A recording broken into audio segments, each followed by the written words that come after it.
তো guys WhatsApp, আজকে one more again gold trade নিয়েছি, ঠিক আছে 15 EM এর ওয়ান মোর अगेन চার্টে আমরা 15 EM এর গোল্ড ট্রেড নিয়ে নিয়েছি। লজিক সিম্পল, আমার অ্যাকুরেসির জন্য এখানে ট্রেডটা নেওয়া হয়েছে, ঠিক আছে। আমার অ্যাকুরেসি মনে হয়েছে বাট রিস্ক আছে, যদি ব্রেকআউটটা আসে তাহলে একটা স্ট্রংলি আসার কথা। তো এই যে একটা রেজিস্ট্যান্স ছিল এখানে, একটা জোনের মধ্যে যেখানে একটা রেজিস্ট্যান্স ছিল, যেই সেলারগুলো নামা ছিল বারবার মার্কেটকে নামানোর চেষ্টা করতেছে, ঠিক আছে। একটা হলো এই সাপোর্টটাতে, একটা হলো টাচ আসার কথা মার্কেটে।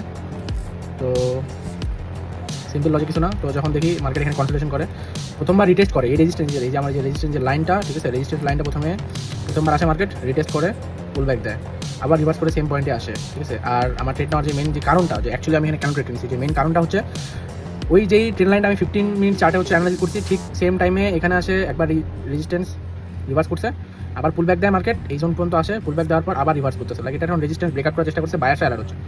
হ্যাঁ, আর তার উপরেই যখন এটা আমার মনে হয় যে হ্যাঁ ঠিক আছে, তারপর আমি এখানে আমার যে 9 আর 15 EM এর ব্রেকআউট দেয়, আমি সাথে সাথে এটা দেখে এখানে নিয়ে এন্ট্রি।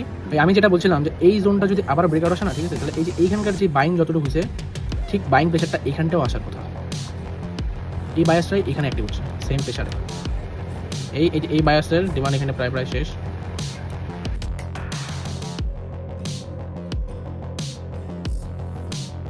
ক্যান্ডেলের মুভ দেখছে ভাই, আমি যেটা বলছি যে ক্যান্ডেলের মুভটা দেখো একবার, হ্যাকার রড ভাই, এরকম জায়গায় ট্রেডিং করার মতো ক্ষমতা কোনো ট্রেডার নাই। এরকম জায়গায় এরকম রিস্ক নিয়ে কেউ ট্রেড করতে পারবে না। কেন আমি দেখাই আরেকবার, যে 15 মিনিটের চার্টে এইরকম জায়গায়, ঠিক আছে, এইরকম জায়গায় লাইক কি এই যে পয়েন্টগুলো দেখা হচ্ছে, এই যে একটা পয়েন্ট, এই যে এখানে একটা পয়েন্ট, এই যে একটা পয়েন্ট, অ্যান্ড এইখানে স্ট্রং একটা পয়েন্ট চলেছিল, তাকে এরকম একটা স্ট্রং রেজিস্ট্যান্সে এরকম বাই করার ক্ষমতা কারণে, বুঝছো, এরকম ক্ষমতা তাদেরই আসতে পারবে যারা মার্কেটের অ্যাগ্রেসিভ লেভেলটা দেখে মার্কেট চিন্তা হবে। হ্যাঁ আসলে আমি বুঝা পাচ্ছি অনেক, কিন্তু কারো ক্ষমতা নেই, ঠিক আছে। এটা ক্ষমতা করার জন্য ভাই পারফেক্ট সময় লাগে, ঠিক আছে। এই জায়গায় কেউ বাইং করতে পারবে না, কারো বাপের ক্ষমতা নেই অত সহজে বাইং করার। ওরা এখানে সবাই 90% সেলিং প্ল্যান করতেছে, 90% তো এখানে সেলিং প্ল্যান করে রাখছে ভাইয়া, 90%, কারণ এটা রেজিস্ট্যান্স থেকে সেল প্ল্যান করছে, এখানে সেল নিছে 90%, এখানে সেল করছে, লাইক এখানে সেল করছে, টিপি রাখছে, এখানে এসএল রাখছে, ওদের এসএল হান্ট করতে যাচ্ছে মার্কেট, আর ওখান থেকে আমি স্ক্যালপিং করে প্রফিট বুক করতেছি। আন্ডারস্ট্যান্ডেবল গাইস, অত সহজ না ব্রো, অত সহজ না। একটা এই জোনটা ক্রস না করলে আবার একটা বড় ক্যান্ডেলের মুভ আসতে পারে, যেটা আমাদের টিপি হিট করাতে পারে আই থিঙ্ক।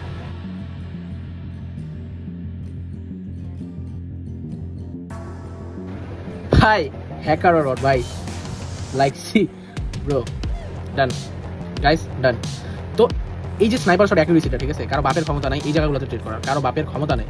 যদি কারো বাপের ক্ষমতা থাকলে আমাকে দেখার, এইরকম জায়গায় ট্রেড করার, কারো বাপের এরকম রেজিস্টার কারো শক্তি আসবে না, কারো শক্তি আসবে না, কারণ এখানে 90% সেল ট্রেড নিয়েছে, 6.1% আমি যে এখানে বাই করছি, ঠিক আছে। সো 9 EM আর স্ট্র্যাটেজি আমার 9 EM বাই সুকুন হ্যাকার শট। সো দেখা হবে নেক্সট ট্রেডে গাইস।